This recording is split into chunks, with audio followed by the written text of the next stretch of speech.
അടുത്തത് തുലാക്കൂറാണ്. ചിത്തിര അര. ചിത്തിരയുടെ അവസാനത്തെ 2 പാദം ചോതി വിശാഖത്തിൻ്റെ 1, 2, 3 പാദങ്ങൾ ചേർന്നതാണ് തുലാക്കൂറ്.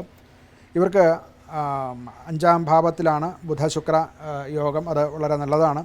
ഈ കലാപരമായിട്ട് ഉള്ള ജോലികൾ ചെയ്യുക, ഡിസൈനിങ്, മീഡിയ സംബന്ധമായിട്ടുള്ള ജോലി ചെയ്യുന്നവർ, ഇവർക്കൊക്കെ വിജയം ഉണ്ടാകുന്ന കാലമാണ്.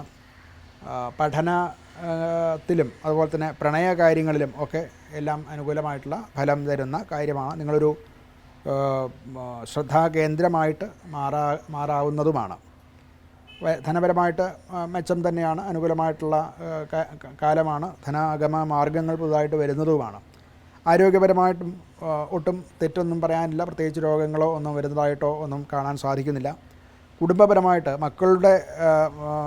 മക്കളുമായിട്ടുള്ള കൂടുതൽ അടുപ്പവും അവരുമായിട്ടുള്ള ബന്ധങ്ങളും ഒറ്റയൊക്കെ കുറച്ചുകൂടെ സുദൃഢമാകും. അതുകൊണ്ടുണ്ട ആനന്ദം അനുഭവിക്കാൻ സാധ്യതയുണ്ട്. അതുപോലെ തന്നെ സ്വന്തം ശരീരമായിട്ട് അഥവാ അവരവരുടെ സൗന്ദര്യ സംരക്ഷണത്തിന് വേണ്ടിയിട്ടും മറ്റും ചില കാര്യങ്ങൾ ചെയ്യാനുള്ള സാഹചര്യങ്ങളുണ്ടാകും. അത് ചെയ്യാൻ സാധ്യതയുണ്ട്.